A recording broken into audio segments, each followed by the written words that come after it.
Oke, baik. Selamat malam untuk kita semua. Di sini saya akan menjelaskan tentang pelaporan inflasi hasil belajar. Sebelumnya, perkenalkan, nama saya Fortunatus Lomo Kenny,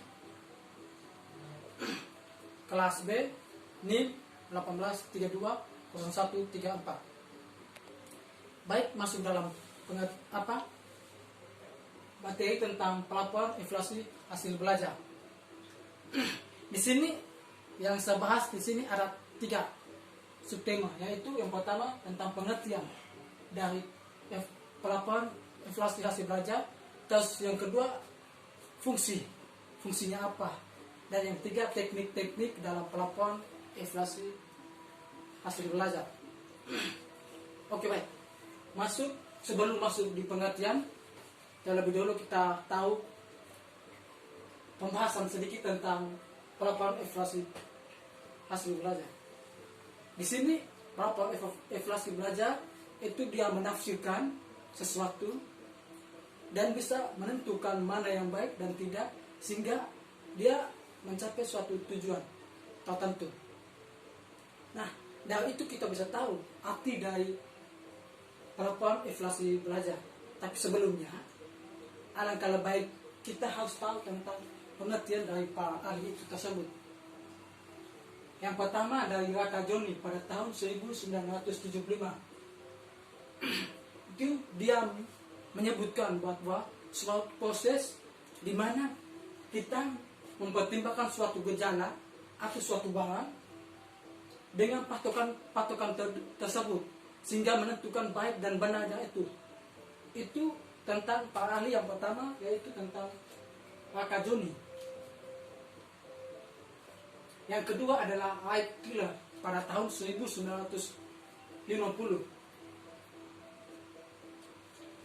Itu dia menentukan sejauh mana, dalam hal apa dan bagaimana tujuan pendidikan tersebut.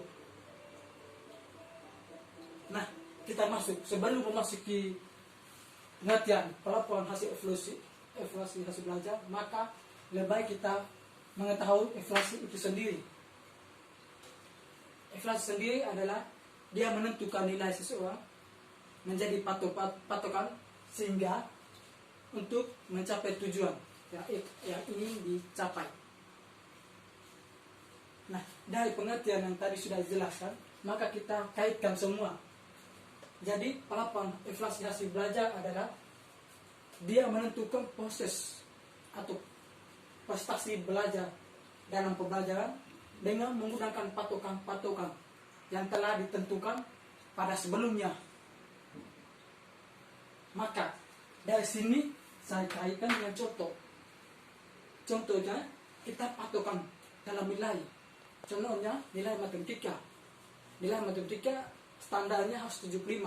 Nah, dari situlah kita patokan, siswa ini tidak mencapai standar atau tidaknya, sehingga kenaikan kelas atau dinyatakan tinggal di kelas, maka ditentukan dari itu patokan-patokan tersebut. Setelah dari sini kita masuk ke fungsi.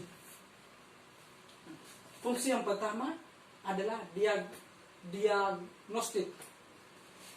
Ini dia menentukan kesulitan pada siswa. Nah, kesulitan pada siswa itu saya kaitkan dalam pembelajaran, yaitu kesulitan siswa kebanyakan yang kita tahu adalah matematika, soal perhitungan.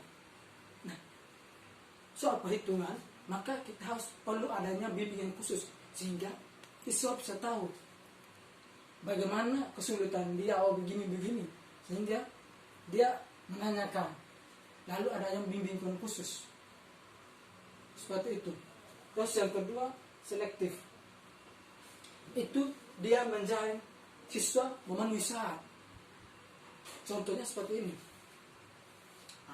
Siswa dalam proses pembelajaran, contohnya dia tidak memiliki patokan-patokan nilai atau tidak memiliki standar untuk nilai yang ditentukan tadi, atau juga sikap dan tingkah laku atau sikap tingkah lakunya tidak baik, maka harus saat yang mana sehingga bisa menentukan itu. Maka dari situ kita harus membuat siswa itu mendalam remedial, sehingga saat-saat itu bisa menentukan naik atau tidaknya pada siswa. Terus yang ketiga adalah kenaikan kelas. Kenaikan kelas bisa contohnya adalah naik lulusnya siswa dalam proses belajar di sekolah. Contohnya, siswa dalam proses pembelajaran tidak naik kelas atau naik kelas, maka ditentukan dengan standar tadi, sehingga bisa ada patokan-patokan tersendiri. Yang terakhir adalah penempatan. Adalah dia menentukan performasi awal siswa mulai memasuki sekolah. Di sini contohnya adalah seperti persyaratan siswa memasuki sekolah. Di sekolah SD, tingkat SD, SMP maupun SMA. Biasanya harus tamatan, contohnya dari SMA ya, tamatan dari SMP, membawakan ijazah atau lampion yang SKUN atau bagaimana, sehingga menentukan awal masuknya itu bisa dilihat dari situ. Oh, ini siswa ini benar-benar tamat dari SMP atau tidaknya. Terus yang terakhir tentang teknik-teknik. Di sini tekniknya ada dua. Nah, teknik ada dua, yaitu yang pertama teknik tes. Itu dia menentukan kemampuan siswa dalam mencapai suatu potensi yang ditentukan oleh guru. Nah, kemampuan siswa dilihat dari mana? Kemampuan siswa dilihat dari cara belajarnya, prestasi dia, apa yang dilakukan dia. Di situ dilihat dari situ kemampuannya. Sehingga jika guru siswanya terbuka, menanyakan, lebih berfokus pada pembelajaran, tidak pada soal bermain.